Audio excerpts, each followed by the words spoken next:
He says, yeah, I'm insane, but the only thing you people do after these shootings is hopes and prayers or keep you in my thoughts every time and wonder why these keep happening.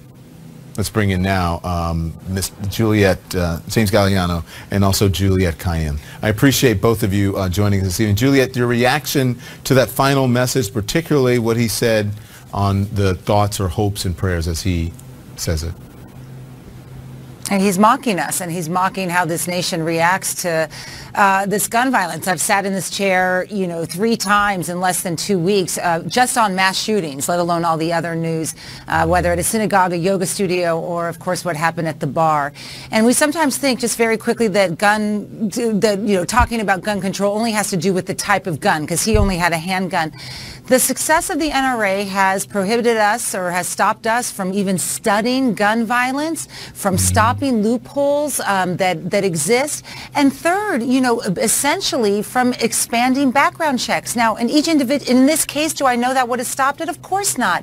But if I look at the totality of what's happening in this country, we have to talk about the success of the NRA stopping just the common sense rules and regulations that are necessary to just at least minimize the threat of this now. It's not too early to talk about this. James, it's actually too late. Yeah. James, he served his country, right? He served in the Marines.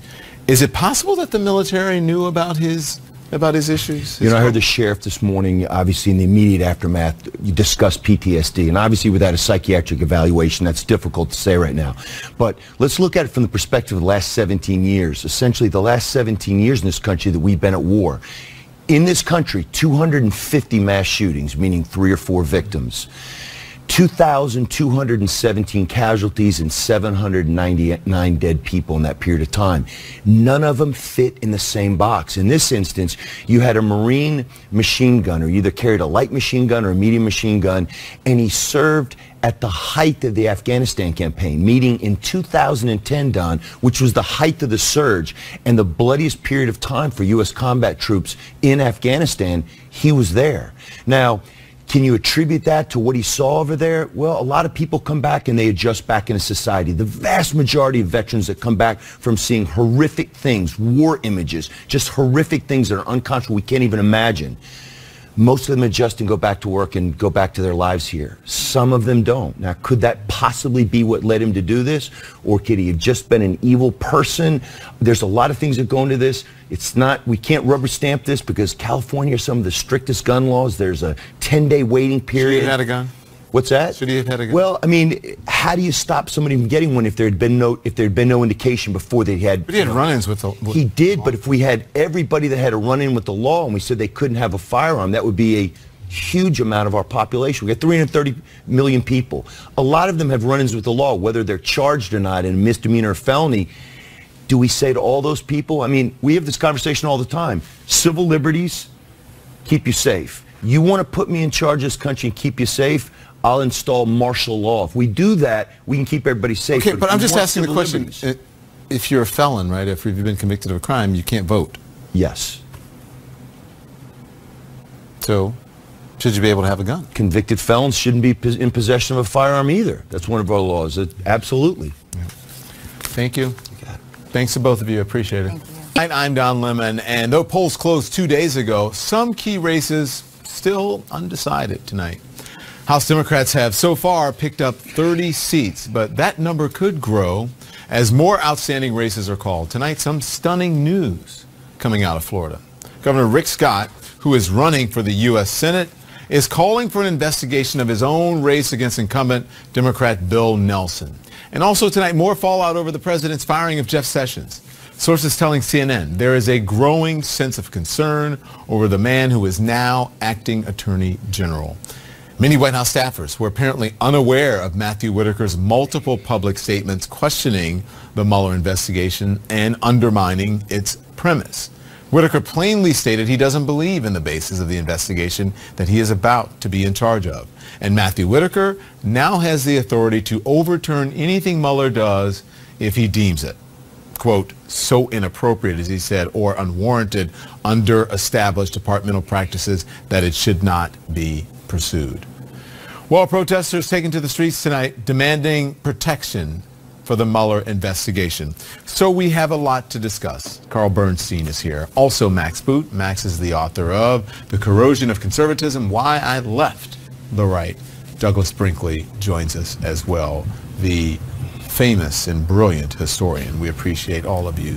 So first, Max, what's going on down in Florida? Because the sitting governor, Rick Scott, ordering an investigation, deploying law enforcement over an election that he is in charge of. Does this sound okay to you? It doesn't. I mean, listening to Rick Scott, I mean, his primary evidence that there is fraud seems to be that his voter margin is going down, which would seem to be an indication that he's not getting as many votes as he would like. That's not an indication that there is fraud or that there's a reason to declare a crisis. And so I think this is very suspicious, especially when Donald Trump joins in and is tweeting about how there is some massive scandal going on in Florida, the scandal being that a member of Donald Trump's party may be in danger of losing his election. Let's read that tweet, Carl, and I want you to respond. He said, this is what the president tweeted. Law enforcement is looking into another big corruption scandal having to do with election fraud in Broward and Palm Beach, Florida. Voted for Rick Scott. A scandal, corruption? I mean, does it sound like the president's getting ahead of the facts here? It does. I think we have a larger problem, which is that it's become almost impossible with this president to have an administration of justice in this country that proceeds in a bipartisan and factual way, that the waters are so muddied by his misstatements and also by everything being so highly politicized, particularly by Republican secretaries of state on this question of voter suppression. We need to find a mechanism that somehow the two parties and the people of this country can come together on, in which people's votes count. And that every indication we have so far in all of these allegations going back for years is that voting fraud is a very, very minutiae part of votes cast. And there's no reason to trust Donald Trump on anything he's ever said about casting of ballots and so-called illegitimacy in elections. Doug, let's talk about the margins here, because they're getting tighter in both the Senate race and the governor's race, and we may see automatic recounts for both. Florida, Florida, Florida. Why is it always Florida? Well, because everything that's loose in the country goes into Florida like a giant chute, and everybody there squabbles. And you know, it's a state that has extreme environmentalists. There's a red tide going on in Florida now, and the Everglades are disappearing. But it's also been a ground zero in the civil rights movement. Martin Luther King had his famous fight in St. Augustine. It's just divided between right and left. A lot of money goes into the state. It's on the Eastern time zone.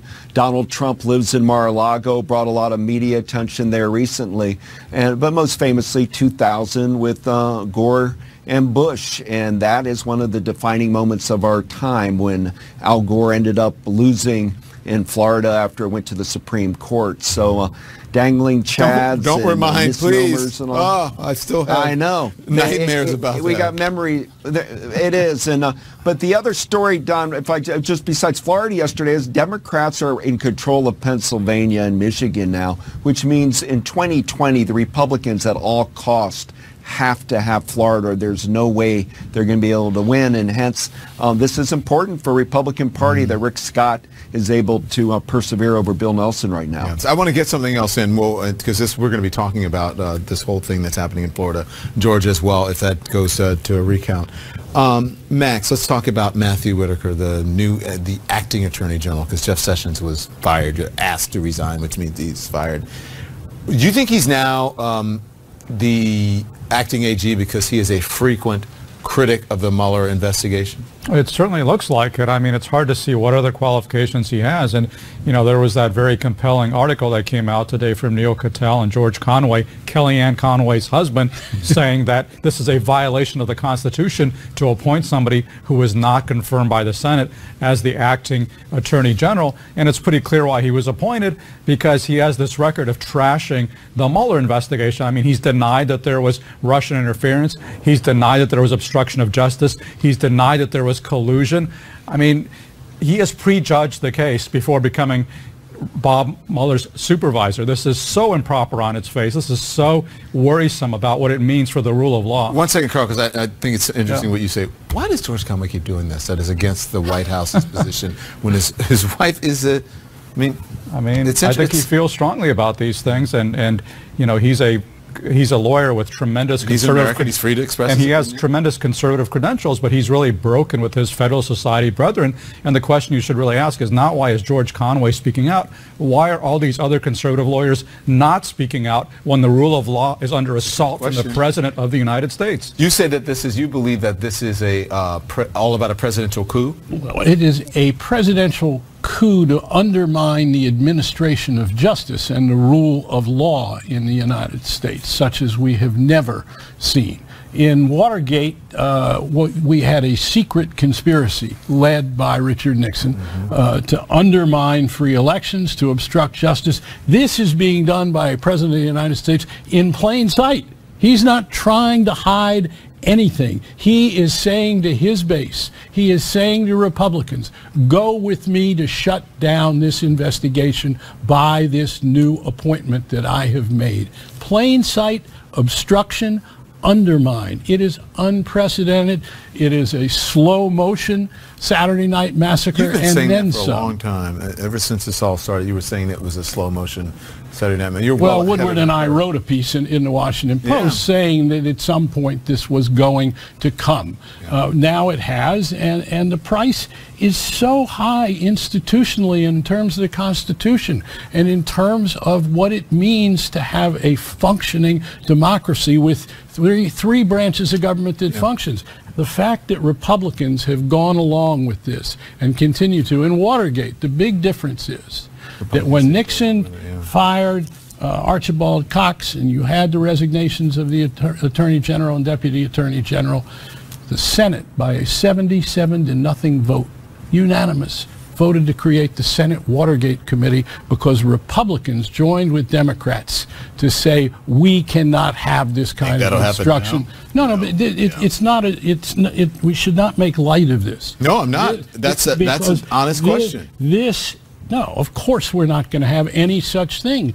And indeed, Trump has had cover from the Republican Party in Washington. He has been the president of his base, not the president of all the people of this country, nor has he made any attempt to be the president of all the people of this country. It's surprising to me, Douglas, as much as, you know, folks are concerned at the White House with cable television, right, that there's a growing sense of concern there over the negative reaction to Matthew Whitaker, that they didn't know about his stance and so on. I mean, come on, did they think everything that he said about the Russia probe wouldn't be on full display here? Didn't they do, what did they call it, extreme vetting on him? Well, they should have with Matt Whitaker, but Trump kind of snuck him in under the wire here in many ways. This is somebody who absolutely cannot be overseeing the Russia probe. He needs to recuse himself. The word recuse can't be said enough when it comes to Whitaker. Let's hope he does that. But the Democrats now have won Congress. They've, as you've mentioned, they've got over 30 seats, and Nancy Pelosi is going to matter. Because if Donald Trump dares to fire Mueller and dismiss the report, then you will have a new Congress 100% looking for his tax returns, starting to do subpoenas of Trump, and really looking into his financial transactions in a way that Mueller may or may not have. So I think Donald Trump's got to take the hard medicine that Mueller very well may accuse him of obstruction of justice, and Trump's going to say that's not obstruction, it's called the firing of James Comey and others, and it's going to become a big fight coming up in the next few weeks. Really, I think January's the showdown month. Go ahead. The one thing I just want to point out quickly on what Doug said is that, you know, they don't have to fire Mueller, and this is the strategy that Matt Whitaker outlined before. He said that basically the acting attorney general or the deputy attorney general can starve Mueller of resources, can prevent him from having the money to go forward, can whittle down his mandate so he can't look at everything that he's looking at right now. That could well be the strategy, and that will be much harder for Democrats in the House to stop, and that's why this is so insidious and why it's so incredibly important that Whitaker not take this job, that he has to recuse himself from the Mueller investigation. I'm going to suggest that it's too late. because the damage has already been done in all likelihood. What has driven Trump up the wall, and I've talked to people that he has expressed this to, is the fact that he does not know what is going on in the Mueller investigation. And now, as a result, he now has, in the fox guarding the hen house, he already has his person there who is now looking into what it is that Mueller has and can report back to the president. And the president can demand to see it with legitimacy, except it, again, is an obstruction at the same time. Hold those thoughts, everyone, because I'm going to have you guys stick around for another block here. Would Matthew Whitaker approve a subpoena of President Trump? And what would that mean for the investigation? We'll be right back. All right, multiple sources telling CNN that Robert Mueller's team has begun writing its final report, but now the playing field has changed with Rod Rosenstein no longer in charge of the Russia investigation. I'm back now with Carl Bernstein, Max Boot, and also Douglas Brinkley. So let's talk about what's going on here. CNN is reporting that Mueller's team, as I said, has begun writing its final report. And Rod Rosenstein is not going to, it's going to be Matthew Whitaker. Is that a problem? Well, if Matt Whitaker tries to suppress that report or to alter its findings, absolutely, that's a huge problem. I think this is where the fact that the Democrats have taken control of the House is incredibly important, because they will be able to subpoena Mueller's report. That'll make it much more difficult to hide that, although you could imagine the president trying to claim executive privilege, and you could imagine a court fight going all the way to the Supreme Court. But the playing field is a little bit fair now with Democrats in control of at least one House. But the Post is reporting, Carl, that Whitaker wouldn't approve a subpoena. That apparently is true. He won't approve a subpoena to the President of the United States, and it may end up there that the President will not be subject to questioning. Let me ask you something, because you mentioned, you said a slow, did you say it was a slow move? This is all about a coup, right? A slow-moving coup. Well, also not said a here, coup for a coup to undermine the administration of justice. I get you. Okay, but you also have been mentioning what you called a cold civil war, and you think that has something to do with the president's reaction to this election and? Well, I think, look, we are in the midst of a cold civil war in this country that that precedes Trump, and he is brought to the point of ignition.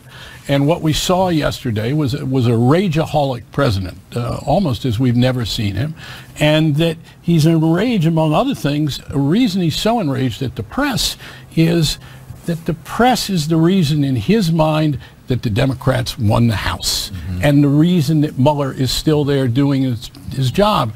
And he's not altogether wrong about that, the President of the United States, because the press indeed has held him accountable for his lying and lying and lying and lying, and that figures in the results that we saw coming from the polls across the country, and enabled the House to be taken by the Democrats. And it also has enabled Mueller to stay with Rosenstein there, proceeding with his investigation. He has not been able to shut it down. Now he finally is in the process of Well, even his reaction afterwards, when it didn't look like Democrats could win or were winning by such a large margin, and now there are places now where Democrats are still winning, and so I'm sure that does not sit well for the president. I've got Douglas, I want to bring you in here, and I want to ask you about something that the Washington Post is reporting tonight, and this is from the former First Lady's book, and she talks about this president and the whole birther lie that he carried on for years and years and years. And she said, this is from former First Lady's book, Michelle Obama, the whole birther thing was crazy and mean-spirited, of course, its underlying bigotry and xenophobia hardly concealed. But it was also dangerous, deliberately meant to stir up the wingnuts and kooks, she writes. What if someone with an unstable mind loaded a gun and drove to Washington? What if that person went looking for our girls? Donald Trump, with his loud and reckless innuendos, was putting my family's safety at risk, and for that I'd never forgive him. What do you think of that? And that's from Yashar Ali's Twitter page, by the way. Go on. You know, I got to read the memoir. I signed a non-disclosure agreement and actually read Becoming, Michelle Obama's powerful book that comes out next Tuesday, and that is in it. The Washington Post, I can confirm, has the correct quote there. And Michelle Obama is somebody who is very upset at Donald Trump's behavior, particularly in a string of stories that talk about her children and that how threatened she felt with once the birther conspiracy theory kicked in and the fact that Obama was her husband was a secret Muslim, and actually grapples in this book with right-wing extremism and what Trump's spinning of ugly conspiracy theories meant for her as a mom in living in the White House and feeling threatened. And remember, the White House was shot at. People forget that at one point during the presidency when all these stories were coming out in the alt-right media. Yeah. He said, again, I'm going to bring you in, Max. She says that it's underlying bigotry and xenophobia hardly concealed.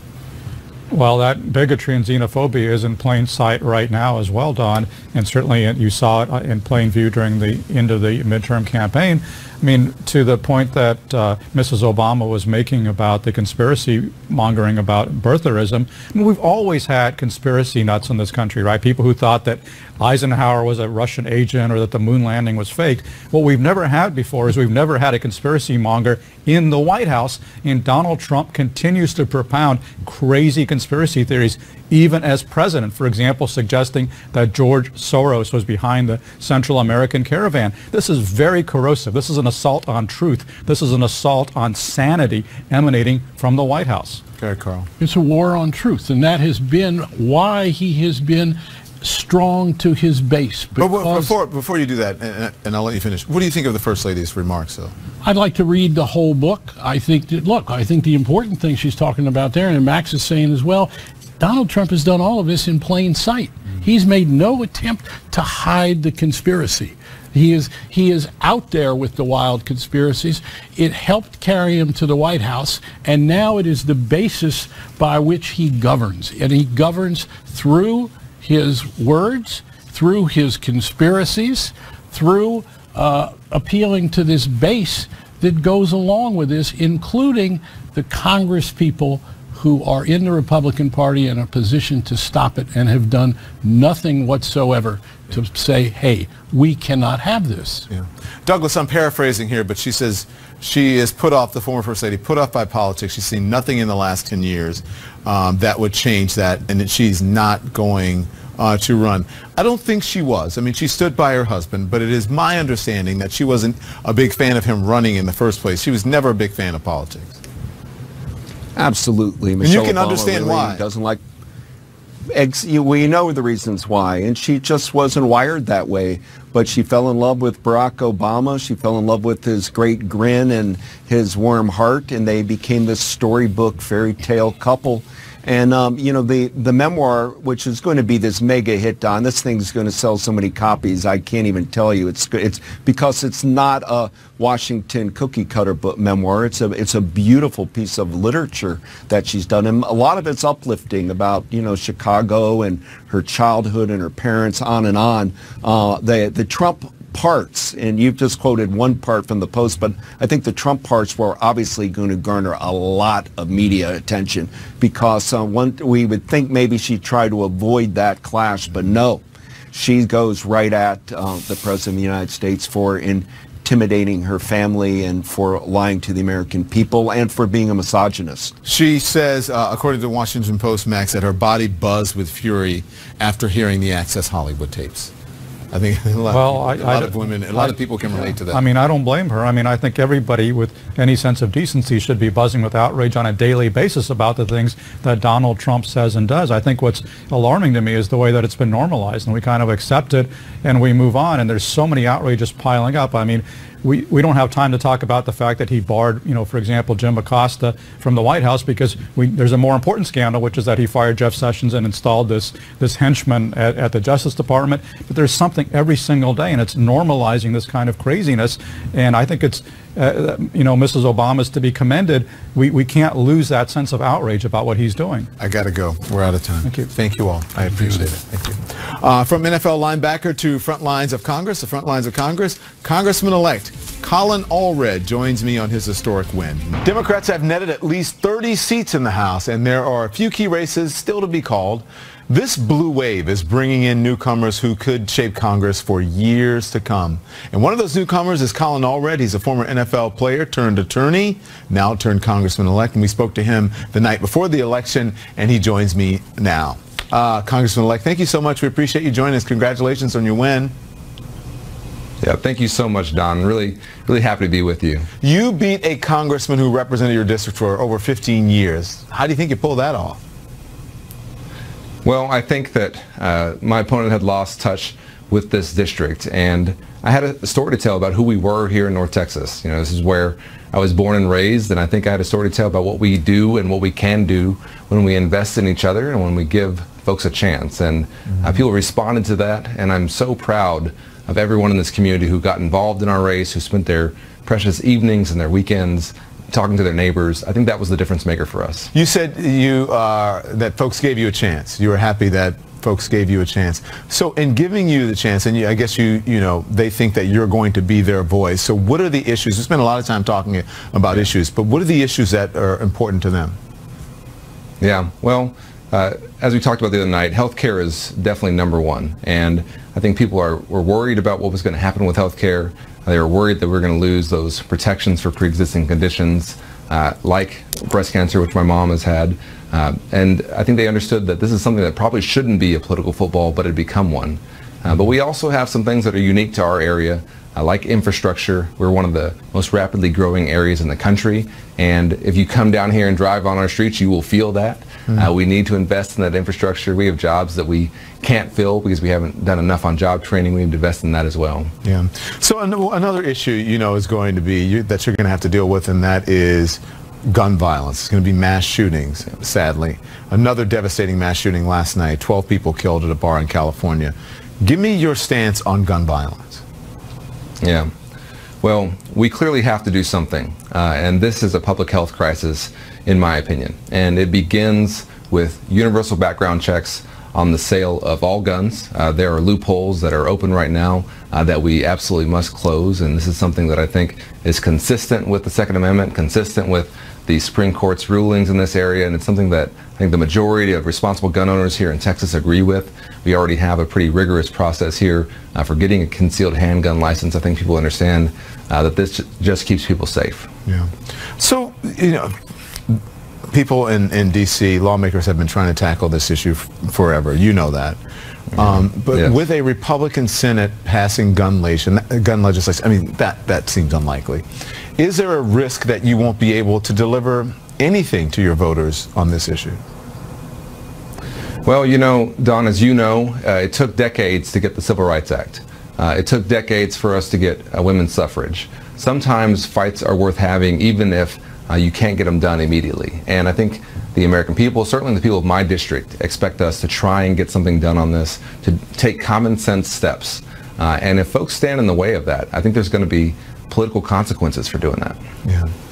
Let's talk about another race in your state, and that was a race for senator, because Beto O'Rourke, able to get much closer to unseating Ted Cruz than many people thought even possible. I think he did actually a little bit better than the poll showed. Do you think some of the energy, money directed at O'Rourke helped you, some of that attention? Yeah, absolutely. Absolutely. It was a very good thing for us. This was a great election for Texas, and I'll tell you why. It's not just a great election for Democrats here in Texas, because we just haven't had competitive statewide elections here in far too long. And as you know, when you have that, sometimes you don't have the accountability that comes along with that. And I think that what Congressman O'Rourke was able to do was really, I think, highlight some things that were important to Texans that I hope Ted Cruz will listen to in the Senate. And he got so many people excited. It certainly helped our race. It helped our state house races. It was good for our democracy. So Democrats won back the House, right? House Democrats are going to have to vote soon on leadership. That includes picking a speaker. 10 Democrats have told Politico that they don't support Nancy Pelosi's bid. Given the size of the Democratic majority, she really can't afford to lose too many members. Do you support Leader Pelosi's bid? Well, what I've said from the very beginning, and this goes back over a year, is that I want to see what my options are. I want to see who's running, and I want to have conversations with them about what their plans are for the caucus, for the country. And I think this position gives me some leverage. It gives me the ability to get some commitments for things for North Texas. That's what's most important to me. Here in my district, I'll be honest with you, we didn't talk a lot about Nancy Pelosi or about this. It's not, I think, on the top of the mind of most of the folks that I talk to. Thank you, Congressman-elect. I appreciate your time. Thank you so much, Don. 12 people killed in yet another mass shooting overnight, not even 2 weeks after the mass shooting in Pittsburgh, in a Pittsburgh synagogue. The astonishing number of people in this country who continue to die in gun violence and why it just keeps happening. It has happened yet again in America. A mass shooting, another scene of carnage and mass murder. This time at the Borderline Bar and Grill in Thousand Oaks, California, northwest of Los Angeles. A gunman killing 12 people before apparently killing himself. We're making entry. We're making entry. We got multiple people down. We need a lot of ambulances.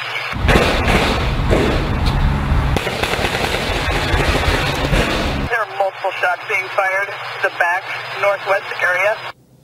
Witnesses say there was a stunned silence inside the bar as a gunman opened fire.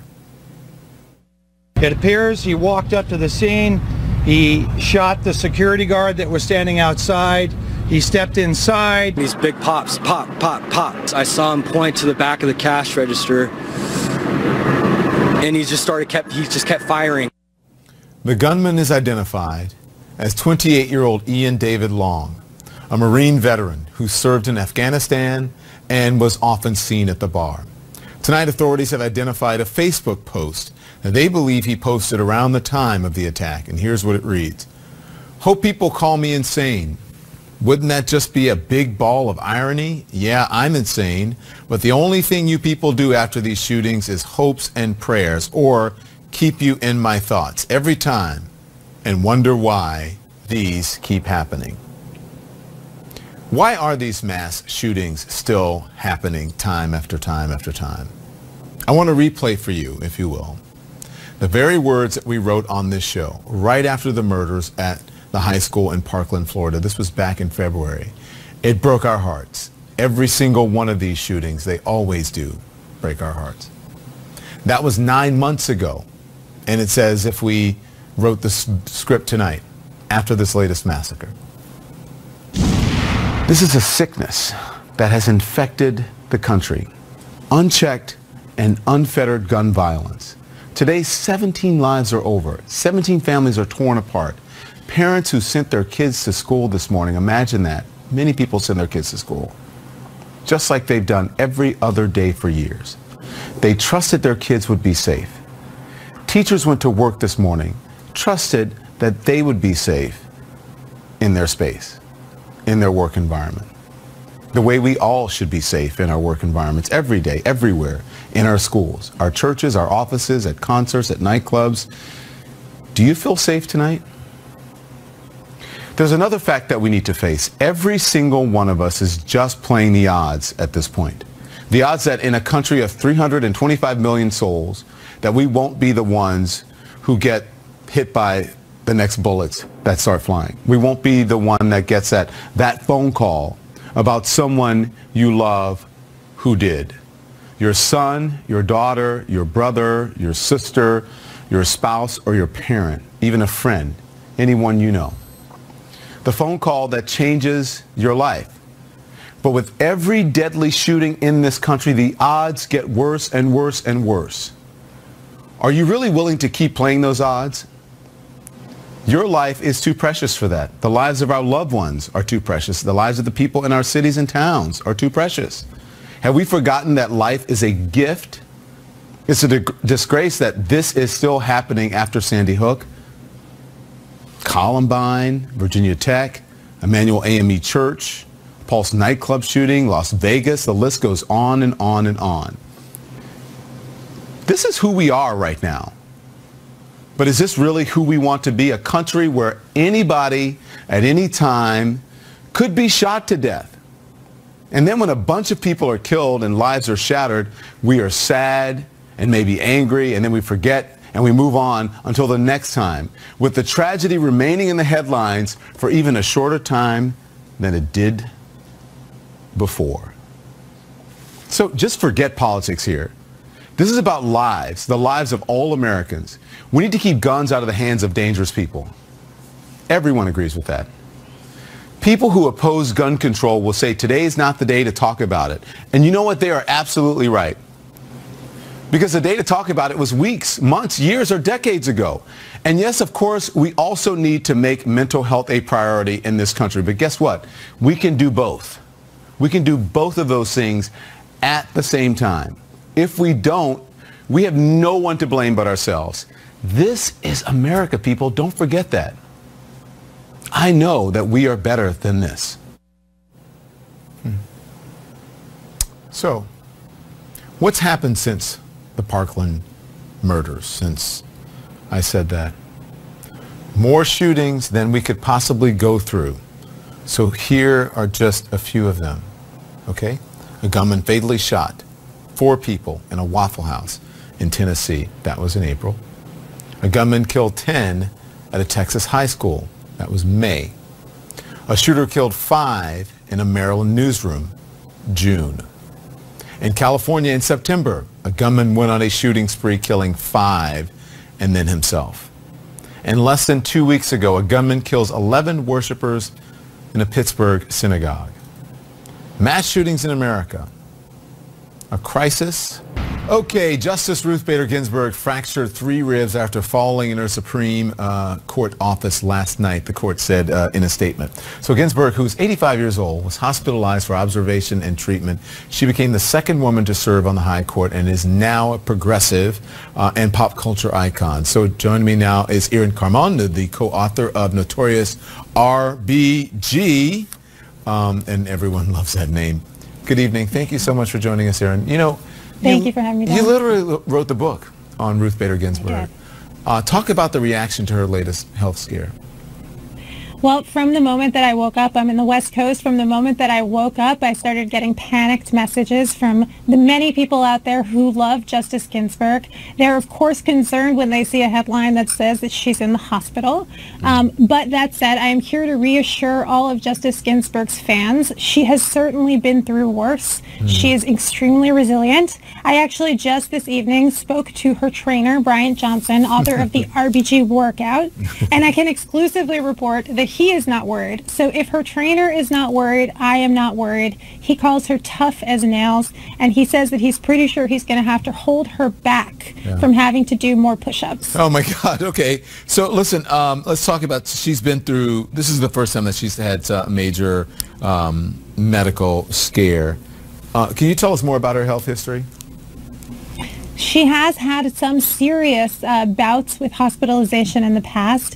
In 1999, she had colorectal cancer. About 10 years later, it was caught very early that she had a pancreatic tumor, and it was removed in stage 1.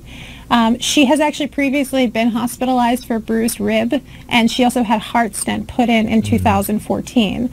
But funny story about that 2014 heart stent, my co-author, Shana Knizhnik, who started the Notorious RBG meme, actually had an appointment to come see her in Chambers right after that. She thought it was going to be canceled because, of course, Justice Ginsburg had just been in the hospital.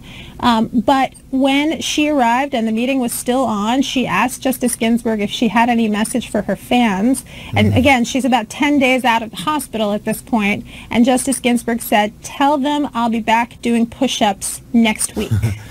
She never missed a day on the bench, despite all of that. Correct.